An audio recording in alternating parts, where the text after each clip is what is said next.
c'est Gabin Kwame. Voilà, marié, père d'une adorable petite fille.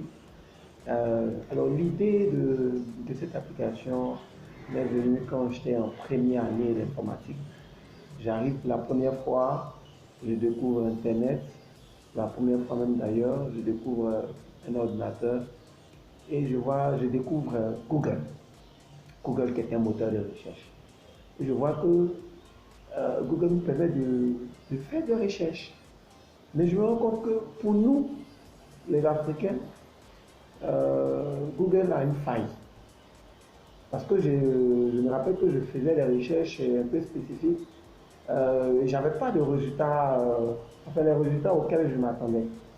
Donc je dis, mais attention, je peux développer une application comme Google, mais qui, qui va faire des recherches, un peu des recherches spécifiques en tenant compte de nos réalités africaines. Et je décide de faire Maui. Alors Maui au départ était pareil à Google. Voilà, avec l'interface pareil à Google. Identique, c'était du copier-coller. Hein. Et puis bon, j'essayais d'améliorer et ça fonctionnait. Mais par la suite, il y a un monsieur qui m'appelle, qui veut une application mobile. Et je me rends compte que dans ce qu'il demande, il y a trois éléments de mon projet qui figurent. Je me mets à développer, je me rends compte que, mais pourquoi ne pas faire mon application en mobile? C'est vrai qu'avec le monsieur, on ne s'est pas entendu, donc le contrat a été rompu. Donc je décide de rendre cette application mobile. Ça n'a pas été facile. Voilà, il faut dire qu'en Côte d'Ivoire ici, aucune école ne forme sur le développement mobile. Il a failli faire la formation de façon personnelle avec des tutos, avec des formations et des cours en ligne bien payants. Certains étaient payants, certains étaient gratuits. Et c'est cette formation qui a permis de développer cette application de bout en bout. Et la première version qui est sortie, c'était une version Android, voilà, qui avait beaucoup de failles et on a corrigé et au fur et à mesure jusqu'à la rendre parfaite. Et après, pareil comme j'ai fait pour Android, pareil j'ai fait pour iOS, voilà, développé de bout en bout. Et aujourd'hui, voilà, Maui, on a les deux versions. Et elle est ce qu'elle est aujourd'hui. Auparavant, l'interface que vous avez maintenant, n'était pas l'interface du début. Je dis que Maui évolue et elle continuera d'évoluer. Voilà. Vous avez parlé de lorsque vous étiez en première année d'informatique. Alors, c'était en quelle année? Si je ne me trompe pas, c'était en 2010, 2009-2010. Donc, quel conseil vous pouvez donner, vu votre expérience, quel conseil vous pouvez donner aux jeunes diplômés qui sortent des formations industrielles, parce que votre formation, c'est une formation industrielle, qui sont des formations industrielles ou tertiaires et qui estiment qu'il y a une absence d'emploi les concernant? Alors, le conseil que je peux donner, c'est que dans un premier temps, c'est faire, enfin, je vais faire d'abord une remarque et puis après donner un conseil. Il faut dire que nos étudiants, nos élèves de maintenant, ils sont assez paresseux. Voilà, ils sont assez paresseux. Alors, notre système éducatif a des failles, a beaucoup de failles. Alors, pour être compétitif, ou bien pour être à la hauteur sur le plan déjà national ou international, c'est d'abord un travail personnel. Il y a plein de choses qui sont dépassées, qu'on continue d'enseigner dans nos écoles. Il y a beaucoup de choses qui sont innovantes, qu'on n'enseigne même pas. Donc du coup, quand l'étudiant finit, c'est difficile d'avoir. Alors mon expérience que je veux donner comme conseil à nos jeunes frères, à nos petits frères, à nos étudiants, à même ceux même qui ont le master, c'est de bosser.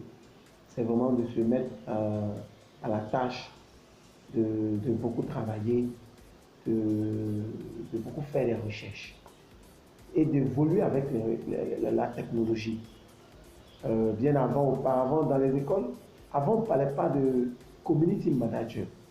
Aujourd'hui, on parle de community manager. On a besoin de personnes pour faire du community manager.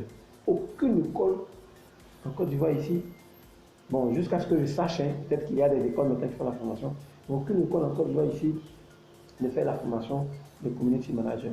Alors, voyant cela, un étudiant qui suit la technologie, qui n'est pas paresseux, voit qu'il y a un job ou il y a un travail qui s'appelle community manager. Automatiquement, avec Internet, se met à la tâche, bien qu'il ait le BTS, peut-être en IDA, et le BTS en RIT, automatiquement, se met à la tâche, bon, voilà un métier qui me plaît, moi je vais faire ça. Donc il se met à la tâche, il paye ses formations en ligne, c'est facile maintenant, avec ne pas faire de publicité, Udemy. Voilà, c'est facile, il y a plein d'écoles, il y a plein de sites de formation. Il n'y a qu'à payer ne serait-ce que $10 ou 10 euros, 25 euros, faire sa formation. Vous finissez, on vous donne juste un certificat pour montrer que vous avez fait la formation. Pour dire que les étudiants, bien qu'ils soient en première année comme deuxième année, doivent faire des formations ou bien doivent se documenter, bouquiner en ligne. Voilà, pour accroître le peu que l'école ou bien le professeur donne déjà, puisque c'est déjà insuffisant. Sur le plan national ou international, on n'est pas compétitif. Voilà. Je prends un exemple, quelqu'un qui fait un BTS, qui fait un certificat, 2-3 certificats, et vous assure, il est plus compétitif par rapport à une personne qui a le master en Côte d'Ivoire ici. Sur le plan international, il est crédible à cause de juste son certificat. Il a juste un BTS, il a un certificat peut-être en développement web ou un certificat en PHP, contrairement à quelqu'un qui a un master, voilà, ivoirien. Il est plus compétitif sur le plan national. On dit à nos étudiants vraiment de se mettre au travail, de bosser. Sur le plan international, de bosser, voilà, pour être compétitif sur le plan international. Parce que tout est en train d'évoluer, tout est en train de changer. Et quand les entreprises viennent en Côte d'Ivoire, quand ils recherchent un profil, c'est difficile. Ils sont obligés de prendre des gens dehors, de prendre des gens dans d'autres pays, voilà, pour venir faire le travail. Or, ici, on a la compétence. Seulement que les gens refusent de bosser. Donc, maintenant que les étudiants vraiment se mettent à la tâche, se mettre à bosser.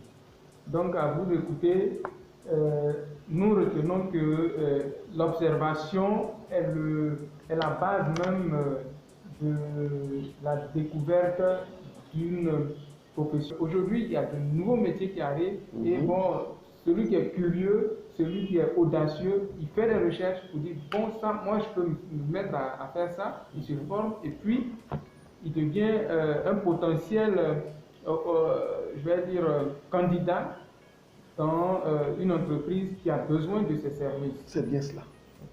Donc, nous vous remercions, M. Kwame.